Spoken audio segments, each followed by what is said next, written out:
everyone, welcome back to alkaline hydroxide 784, and today it is not going to be a series or anything, but this is actually a special video um, which will be focusing on DELF.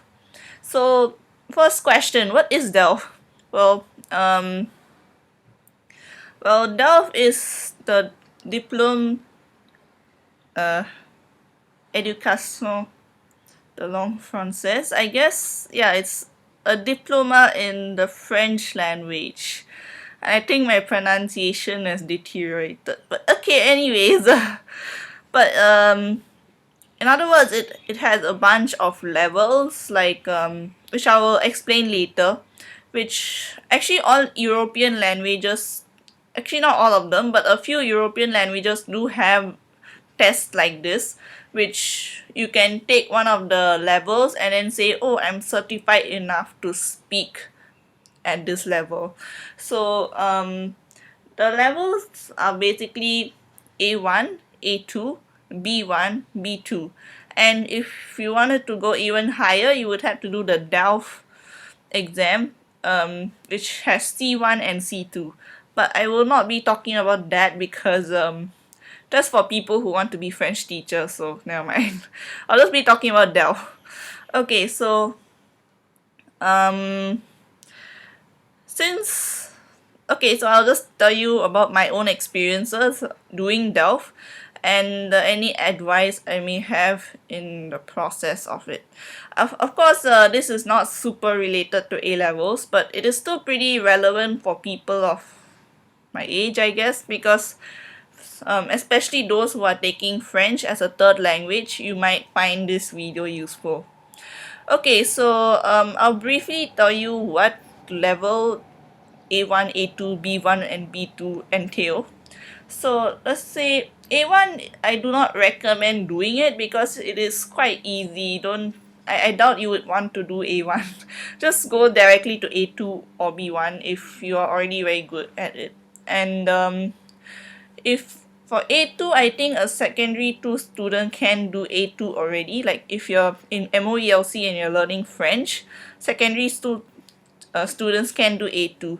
But if you are feeling a bit if you're not confident enough, you can do it in Sec 3 as well. That's your own pacing and your own strengths and skills. So as for me, I only did A2 in secondary 3 because I only felt more confident about my language abilities in secondary 3. But if for the most part, if you're still learning French in secondary 3, that means you must be somewhat passionate or interested enough to actually do this exam. Because I remember a lot of my friends, just dropping out of French class in secondary 1 itself. And to be honest, I liked it a lot in secondary 1 because all we did was learn fun vocabulary. Then in secondary 2, it became a bit more grammar intense. But then in secondary 3, I got into it a bit more, like because I like my French teacher was good, and I think that helped a bit in a sense. Yeah, so I heard about the DELF exam in secondary 3 and I decided to do the A2 on that year. And since I was learning French in MOELC at the time and I was already in Sec 3, I passed it without much issues, I guess, because it's A2. It's not particularly hard. It's actually quite easy. Um, and basically all I did was just revise some of my school materials beforehand, and that's all. I didn't even try their own practice test or anything. And then in secondary 4, I wanted to do B1, and obviously I didn't really prepare myself because I thought it would just be like what happened when I did the A2. But I kind of ended up screwing up during the oral because I looked at the topic and I'm just like, what is this? I don't understand what to talk about. And because of that, I failed the B1 and wasted like $100+. So I think the first advice for me is to only do the test if you're actually reasonably sure that you can pass the test. Please don't waste your money unless you're already prepared and or you're ready to prepare yourself in time for the test. So yeah, that's the first advice. Okay, yeah. But actually in B1 there are certain parts that were easier and certain parts that were harder.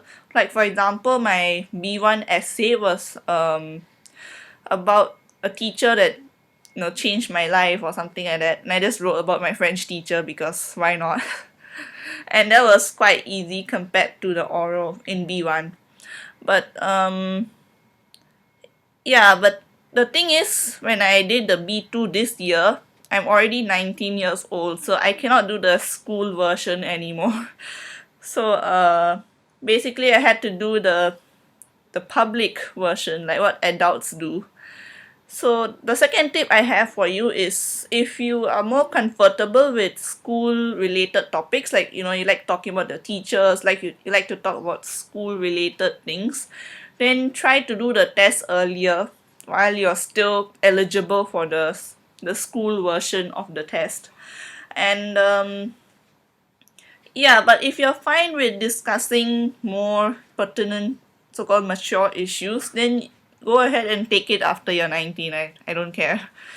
But yeah, don't expect to be talking about school lunches or school anything else. You may end up talking about something that you may not even have experience in, or stuff that you haven't had enough time to experience yet, in the sense.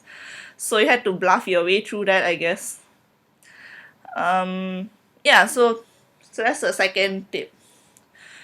So so how do you go about doing the test or preparing for the test and all that? So the first thing you need to do is to sign up for the test, obviously. And in Singapore there are two sessions in which you can do the test. One is in May, the end of May, like around 20th May, that week, 24th May, around there. And the other session is in November. I think it's end of November as well. So yeah, the reason why I ended up doing the B2 this year instead of doing it last year was because I had A levels last year and I don't want to have another thing to study for.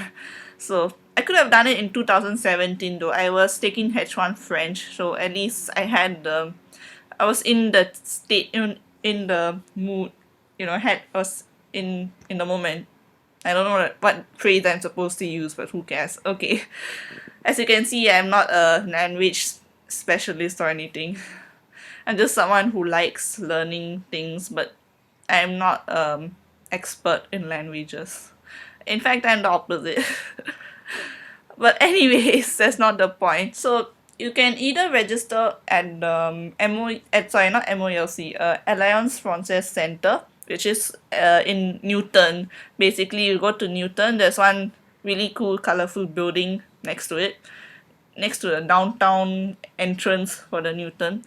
That building is at Sakis Road, and that is where you can go and register for the test. And that's also where you will do the test, so just remember that place. Or you can register online if you have an account online. So after you register, you need to pay about $100 to $150, which is a lot of money. Yes, undoubtedly it is a lot of money. And if you want to buy any books, then I would suggest going there and then just buying the books while you're at it. Actually for A2 and B1 I didn't do any preparation, but for B2, since my so-called official schooling has finished in terms of French, I bought one of those preparation books. And let me see if I can add a picture in here or something, or just show the book directly. So yeah, so just see it here. Actually, I think this book is quite useful, because especially if you already have the foundation in the language, this book just helps you practice the various sections and be a bit more acquainted with the actual format of the exam. But for some people, you may not exactly like the whole very gradual preparation style of the book, because what it does is that it teaches you the various skills for passing each section, and some people already know these skills and they just want some exam practice. If you want just exam practice, you can, there is one new practice paper in the CIEP website, the CIEP. I don't know how else to pronounce it, but who cares. These acronyms are also weird. There's also an old style one, but that's not exactly the same as the one that they're using now. So there's one new style one and one old style one. Those are the only two official ones that you can get online. And there may be other unofficial practice papers online. But in a moment, I'll talk to you about some other ways to practice for the test. Okay, so yeah, basically you can get your book and all that stuff. So the other thing that I did was to, for this time round, what I did was I I signed up for this online course in Coursera, which was labeled at a level of B2, just to see if I can keep up with it in the sense. So it's a French course and it's about going to France. That's the theme. The main overarching theme is about going to France. So they covered stuff about the like university students, overseas students going there, getting rent in their houses, and then attending a class and things like that. So that's the general way it is. But if it's at least a good practice for the various sections, you just get some extra practice. So if you want, I can put the title of the course here. If you want, you can go and try it out. It's free, so you don't have to pay anything or do anything of that sort. You just need to do everything by the deadline. It's like doing a university course because it's a MOOC, the multi something multimedia online something course. Never mind. I don't know how to these acronyms. Never mind. Okay, so yeah, so back to the other ways to practice. So the other ways to practice, actually most of them are for the listening section. There's there are two resources I can recommend. One is the TV5 Mon TV5 Mon website. They have a section where you can watch small videos and answer questions about the videos. So there are two benefits to doing this. One, you learn about various topics and news. It's like, learning GP. And two, you get to practice your listening. And at the same time, you get to enjoy because it's videos. It's not just sound on its own. You see people talking. It's quite interesting. Some of the things can actually be quite interesting to hear about. And you appreciate the various means of presentation that they use in these videos. So that's one way of practicing the listening. The other area is the RFI, basically the Radio France International. They also have a bit more official style listening practices. So they're a bit more like the actual DELF listening practices, but they are a bit fast. So they're a bit faster than the actual ones. But yeah, you can just go and practice that if you need extra listening practice. So I'll put the links down below because yeah, why not? Everyone needs some links and things like that. Okay, so after preparing for it and doing all of that, you have to go and do the actual exam. And of course, the preparation can take quite a bit of time. I was pretty free. Like I didn't have any other thing to do during that time. I just spent a lot of my time doing this, like doing the stuff in the book and doing all the other things.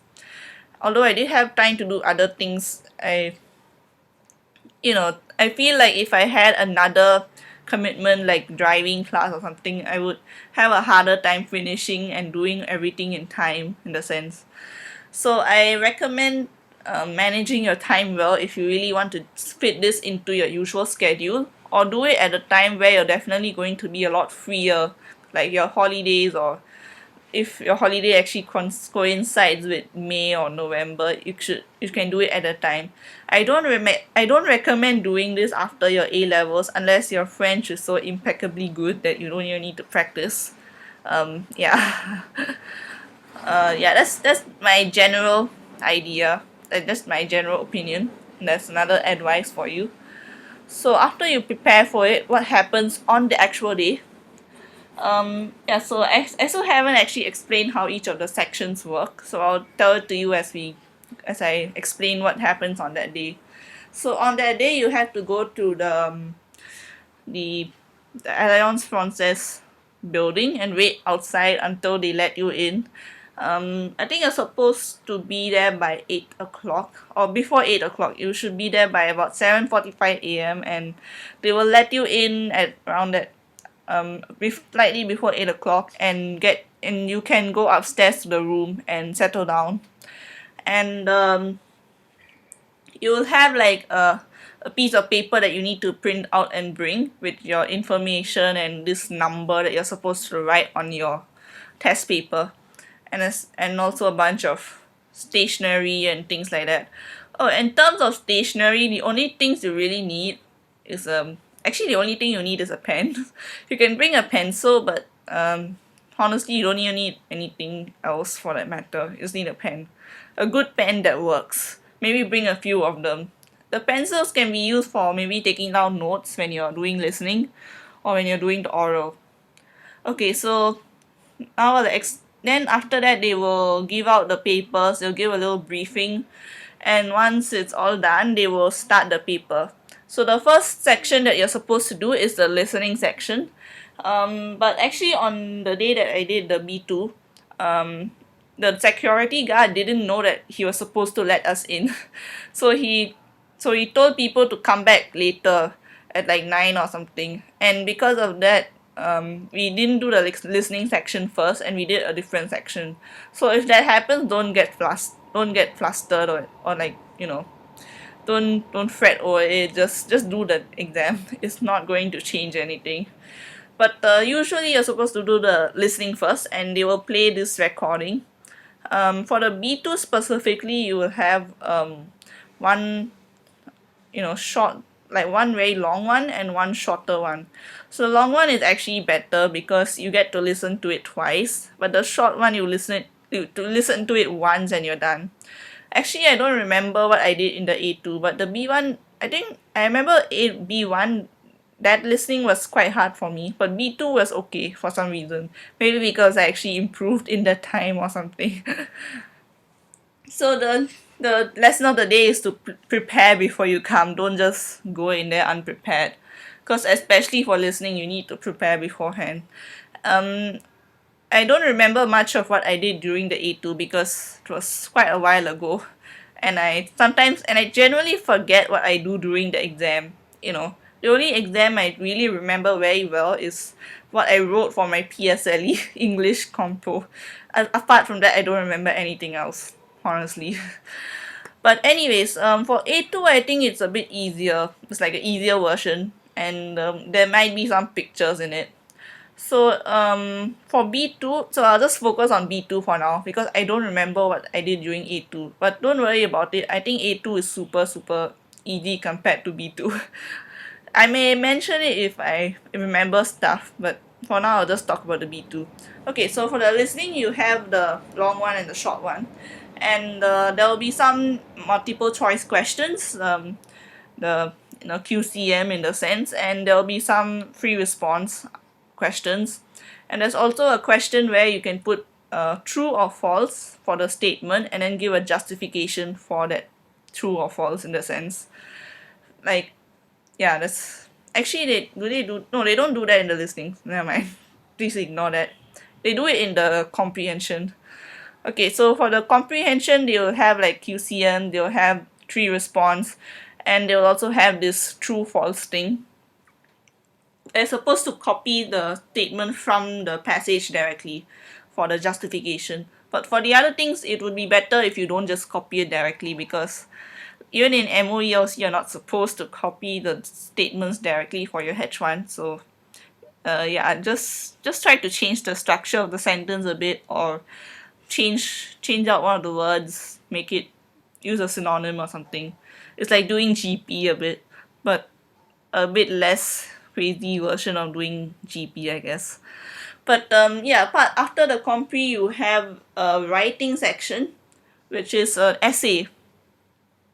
So here's the thing. I remember that in A2 I had some very easy essay to. I probably wasn't even that crazy. It was probably something about introduce yourself or that kind of essay. It was super super easy. In B1, as I told you earlier, the essay was about writing about your teacher that changed your life, which was also pretty easy. It was quite nice and fun to write. So, but in B2, since I wasn't doing the school version anymore, I was doing an adult version, it asked me for my opinions. It asked me to write a letter for something. So, the general idea is that the question will make you write a letter to maybe a mayor or something for maybe some problem that's going on in the neighborhood and you're writing a complaint letter, something like that. Basically, that's how the B2 essay works. Maybe the school version will have a more school context kind of letter, which may be easier for school kids or teenagers like us. So, but if you're willing to tackle the more adult stuff, then go ahead. Of course, by adult, I don't mean, you know, stuff that's inappropriate. More like things that are more mature, more things that adults can actually deal with, like more administrative things in a sense. So, um, so after the writing is over, you can see the timings for each section if you go to the website and check it out. So just do that yourself. So after that, you will get a break, and you will have to do your oral at a specific timing. You will get a time slot to go to the room. So when you go to the room, you will get some time there to prepare. For the B2, you have to take one question, like one scenario, which is like for the one that I got in this DELF was about um your babysitting services for office people.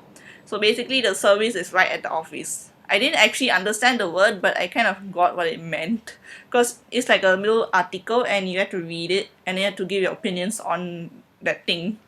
As you can see, I am a 19-year-old who has no idea what's the difference between, I have no idea whether people would actually want to do that with their kids, keep the kids in a babysitting service right next to their office. So, but I still have to argue about it. So, it's like doing GP for a thing that you don't know what to talk about. But I just somehow tried to manage. Albeit I was stuttering a bit. It wasn't the most interesting. It wasn't the most fluent or flowy thing to listen to, but I still told what I wanted to tell. So after you talk, the examiner will ask you questions, and you have to answer the questions. So this is for B2. I remember what my A2 oral was like. It was about ordering a train ticket or something. So you do some role play, and that's a lot more fun actually. So it's a lot less stressful and also it's a lot more fun. So that's what A2 is like. Yeah, it's pretty chill compared to B2, which is way more serious, especially if you're doing the adult version. You're not like doing a school version or something. Um, yeah, when I was doing it, there were two people sitting there, two examiners, and one of them was just like staring at me like in a very somber manner, and the other one was like smiling and then following me, and I kept looking at the smiling person because why not? Um, it's natural. You don't want to look at those who are just like that expression. Yeah. Anyways, so after that is all done, you can go home, and you'll get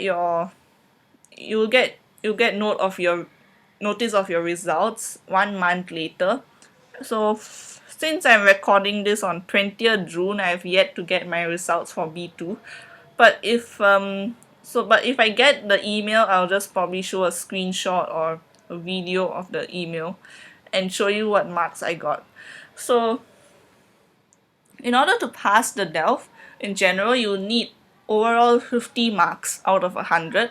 I think that's pretty obvious and fair enough.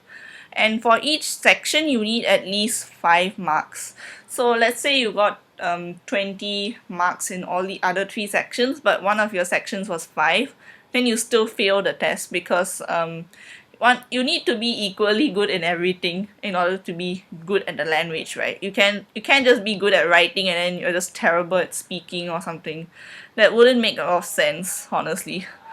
So you need to be at least somewhat good at each of the sections. Even if some are slightly better than others, at least you're somewhat good at the sections to pass them with at least 5 marks in each section. So let's say if you got 4 marks, then you fail the test lah. 5 marks can actually still pass. So okay, yeah, that's what I meant in the example I told you earlier. Sorry. um yeah, so in B1 when I just blanked out completely, the examiner gave me 4 marks for my oral. So this is how you fail the test, by screwing up one section. So I hope that my B2 was done properly enough for me to pass it. I don't care. I'm fine with getting just a barely passing mark, but I really want to pass the test and get a certificate in the sense. So if you pass the test, you will get a certificate mailed to you another month later, maybe in July or even later than that. It depends on how long it takes for things to travel from France to Singapore. um, and you get to keep that certificate for life. You can use it in relevant things, I guess.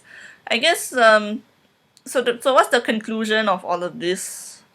Well, the conclusion is that, well, the actually, to be honest, is the test really that useful? It's not useful if you're not going to go to France at all in the near future.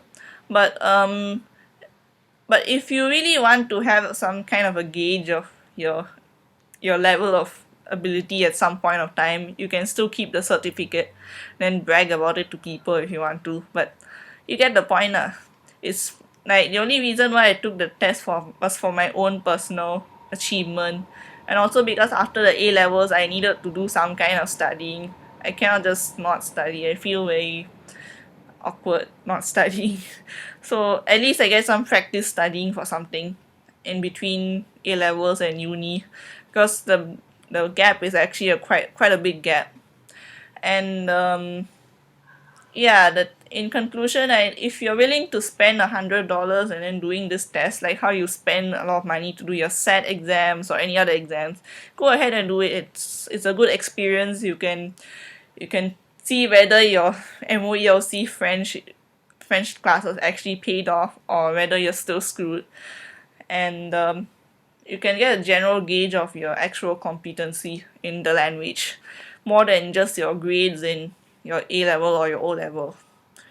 So, and of course, if if you're intending to become a MOELC teacher or something in the future, then by right you should be doing the DELF C1 or C2, because that is actually very high level. But before you do that, you probably need to go and learn it in uni or something. Yeah, like legit do that as your major in order to be good at it.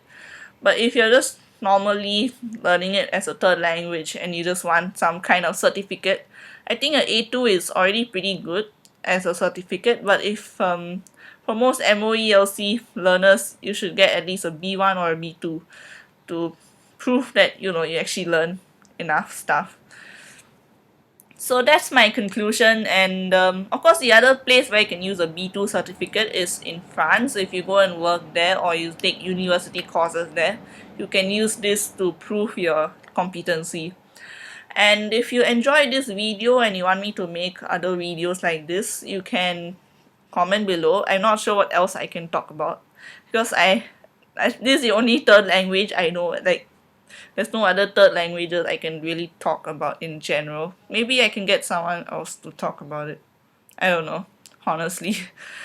um but anyways, if you like this video, press the like button and subscribe to this channel. And with that, I would like to say thank you and bye.